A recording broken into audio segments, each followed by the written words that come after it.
नमस्कार, मैं रचना शर्मा। चढ़ती कला टाइम टीवी देख रहे सभी दर्शकों का स्वागत करती हूं। आप देख रहे हैं उत्तर प्रदेश के समाचार।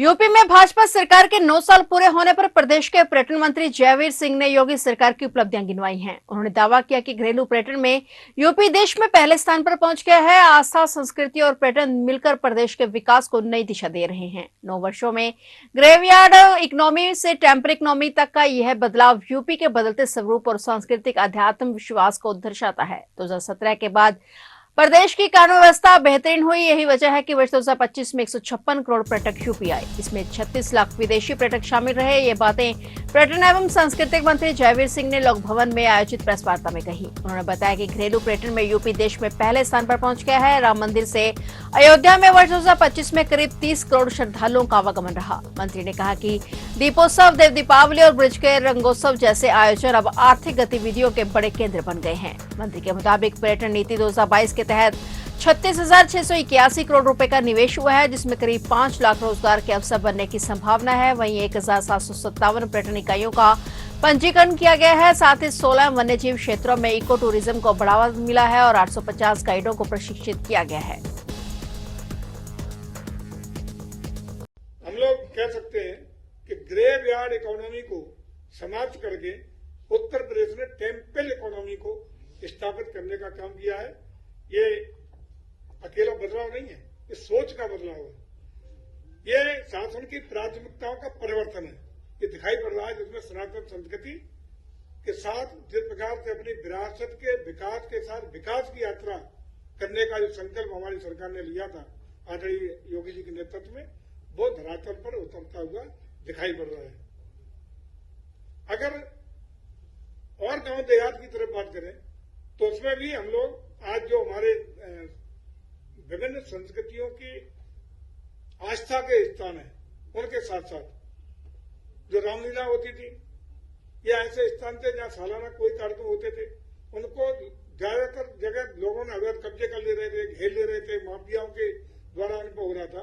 उसको रोकने के लिए हमारी जो धार्मिक भावना उनको आघात न पहुंचे, उन सबको हम लोग मंच, उनकी बाउंड्री पर और जो प्राथमिक सुविधाएं, शौचालय, ड्रेसिंग रूम, अन्य व्यवस्था करके सारे जो प्रदेश भर के उनको विकसित करने का काम किया। उत्तर प्रदेश के मुख्यमंत्री योगी आदित्यनाथ ने बहराइच जिले के मिहीपुरवा क्षेत्र में लगभग 500 आपदा प्रभावित लोगों के नए आयोजित पुनर्वास कार्यक्रम के दौरान नई कॉलोनी का नाम भरतपुर रखने का सुझाव दिया। समारोह को संबोधित करते हुए मुख्यमंत्री ने कहा कि रामनवमी से पहले अयोध्या पर भरत का शासन था और रामनवमी से ठीक पहले इन ग्रामीणों को पुनर्वास का उपहार मिला है। ये नाम भगवान राम और भारत के आदर्श भाईचारे का प्रतीक होगा और विस्थापित परिवारों के बीच सामाजिक सौहार्द को मजबूत करेगा। उन्होंने बताया कि पुनर्वास योजना के तहत नई कॉलोनी में पक्के मकान, शौचालय, पीने का पानी, बिजली, सड़कें, एलईडी लाइटिंग, आंगनवाड़ी केंद्र, स्कूल, राशन की दुकानें और पार्क होंगे। मुख्यमंत्री ने कहा कि प्रत्येक परिवार को वित्तीय सहायता भी दी जा रही है। उन्होंने कहा कि इन पुनर्वासित परिवारों में से प्रत्येक को 17,70,000 रुपए और उनकी संपत्ति के लिए 3,55,000 रुपए दिए गए हैं। इस योजना के लिए सरकार ने कुल 21 करोड़ 55 लाख रुपए उपलब्ध कराए हैं। उन्होंने कहा कि माननीय प्रधानमंत्री के मार्गदर्शन और प्रेरणा के तहत यह डबल इंजन सरकार सेवा और करुणा मुझे बताते हुए प्रसन्नता है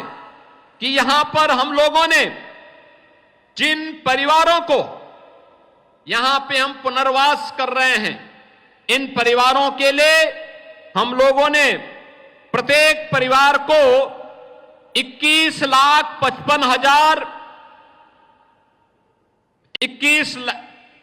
17,70,000 रुपए और उसकी परिसंपत्तियों के लिए 3,55,000 के हिसाब से पैसा की धनराशि की व्यवस्था उनके लिए उपलब्ध करवाई है। और आज इसके लिए भी 21 करोड़ 55,55,951 रुपया भरतापुर के नागरिकों को उपलब्ध करवाने का कार्य ये संपन्न किया गया। और इन परिवारों को हम लोगों ने यहां पर ग्राम पंचायत सेमराहना, यहां पर हम लोगों ने इन लोगों के लिए जमीन, ग्राम पंचायत की जमीन अधिग्रहण की और अब इन सब के आवास के लिए धनराशि मुख्यमंत्री आवास योजना से आज इनको दे दी है।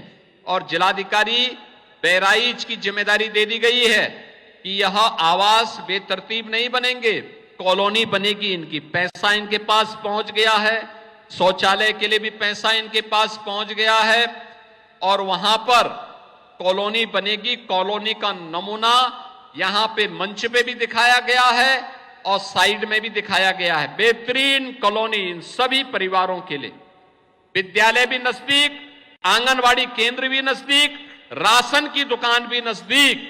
और मैं प्रशासन से कहूंगा कि जो ये नया कॉलोनी बन रही है, इस नई कॉलोनी का नाम भी भरतपुर ही रखना। भरतापुर से अब भरतपुर इसका नाम ही रखना। दिल्ली के होटल में प्लेट धोने वाले समीर को लेकर कई चौंकाने वाले खुलासे हुए हैं। सपी ने सालवार गुजरात से लेकर पंजाब तक के सैन्य ठिकानों की रेकी की और 17 मोबाइल फोन से संवेदनशील स्थानों के 183 वीडियो और फोटो मिले हैं। अंबाला रेलवे स्टेशन पर कैमरा लगाने की योजना थी और दिल्ली के होटल में प्लेट धोने वाला समीर करीब 1 वर्ष तक पाकिस्तान सीमा से सटे गुजरात से पंजाब तक सैन्य ठिकानों की रेकी करता था। उनके वीडियो और फोटो पाकिस्तानी गैंगस्टर को भेजता रहा। सुरक्षा एजेंसियों की जांच में उनके संपर्क 17 मोबाइल फोन से देश के सैन्य ठिकानों की 183 वीडियो और फोटो बरामद हुए हैं। सूत्रों के मुताबिक अब तक की जांच में सामने है कि समीर को निर्देश था कि हर फोटो और वीडियो के साथ लोकेशन और समय भी भेजना होगा। इसी आधार पर उसने भारतीय सेना के कई प्रमुख ठिकानों, फॉरवर्ड एयरबेस और बीएसएफ चौकियों की जानकारी साझा की। समीर ने जिन स्थानों की रेकी की उनमें गुजरात का जामनगर एयरबेस, राजस्थान के जैसलमेर और बीकानेर, पंजाब के पठानकोट, अमृतसर में स्थित सैन्य ठिकाने शामिल हैं। पकड़े गए 21 संदिग्ध जासूसों में समीर ने सबसे अधिक सामग्री दुश्मन देश के गैंगस्टर को भेजी थी। गाजियाबाद पुलिस द्वारा जासूसी के आरोप में पकड़े गए बुटराड़ा गांव निवासी समीर और अन्य से पूछताछ में आईएसआई के एक बड़े अंतर्राष्ट्रीय नेटवर्क का पर्दाफाश हुआ है।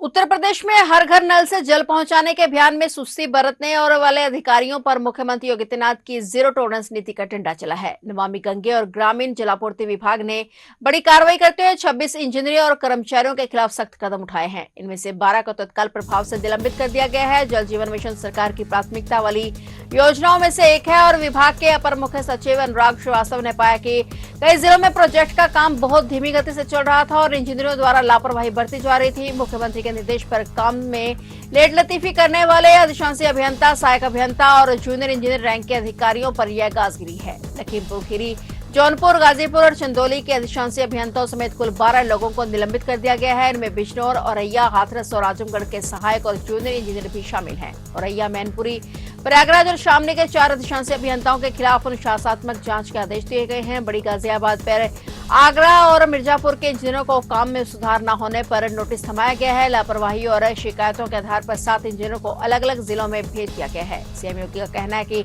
जनहित के कार्यों में पारदर्शिता और जिम्मेदारी सबसे ऊपर है। अगर कर्मचारी अपनी कार्यशैली में सुधार नहीं करते हैं तो अगली कार्रवाई बर्खास्तगी की होगी।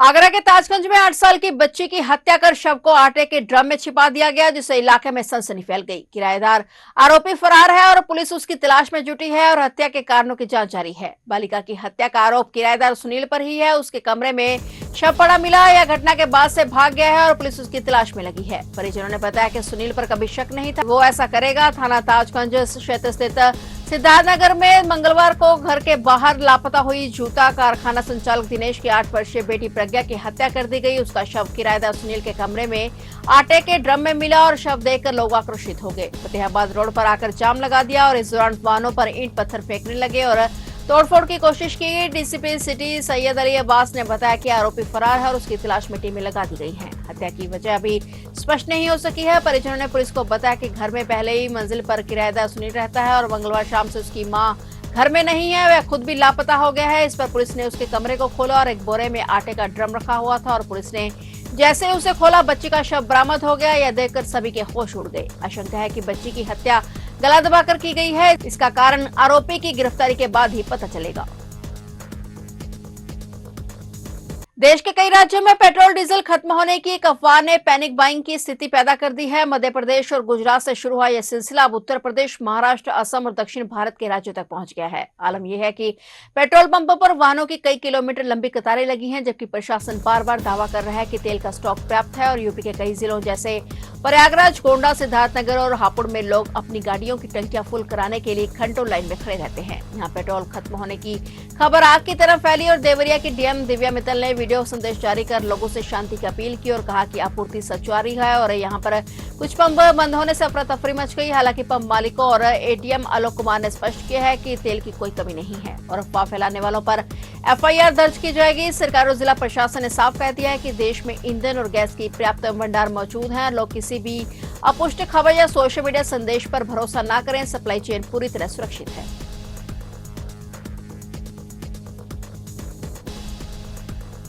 उत्तर प्रदेश के लखीमपुर खीरी जिले के दुधवा राष्ट्रीय उद्यान स्थित बेलियारंड रेंज में तेंदुए के हमले में आज 7 साल की एक बच्ची की मौत हो गई। एक अधिकारी ने इसकी जानकारी दी। दुधवा बफर जोन की उपनिदेशक कीर्ति चौधरी ने बताया कि बफर जोन के बेलियारंड रेंज स्थित सिंगाही इलाके के सिगौना गांव में तेंदुए के हमले में मृत बच्ची की पहचान 7 वर्षीय सिमरन के तौर पर की गई है। उन्होंने बताया कि पीड़ित परिवार वालों के मुताबिक बच्ची गांव में अपने घर के अंदर परिवार के साथ बैठी थी और तभी अचानक एक तेंदुआ अंदर घुस आया और उस पर हमला कर दिया। परिजनों के मुताबिक तेंदुआ बच्ची को अपने जबड़े में दबाकर पास के खेतों की तरफ भाग गया। उन्होंने बताया कि जब ग्रामीणों ने तेंदुआ का पीछा किया तो वह बच्ची को एक खेत में छोड़कर भाग निकला। उन्होंने बताया कि गंभीर चोटों की वजह से बच्ची की मौके पर ही मौत हो गई। वन विभाग के अधिकारियों को तुरंत मौके पर भेजा गया है और इलाके में गश्त तथा निगरानी बढ़ा दी गई है।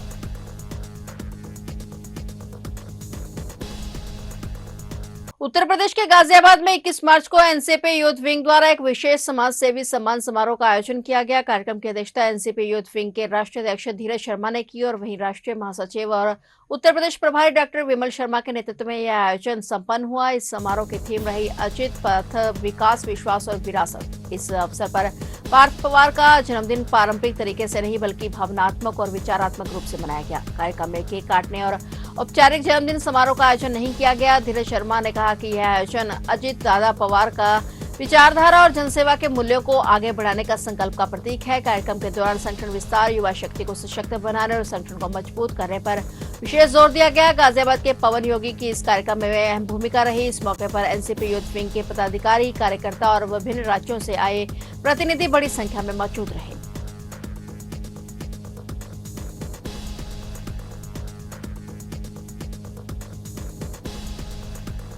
फिलहाल उत्तर प्रदेश के समाचारों में इतना ही और नए समाचारों के साथ फिर से हाजिर होंगे। तब तक के लिए देखते रहिए चढ़ती कला टाइम टीवी।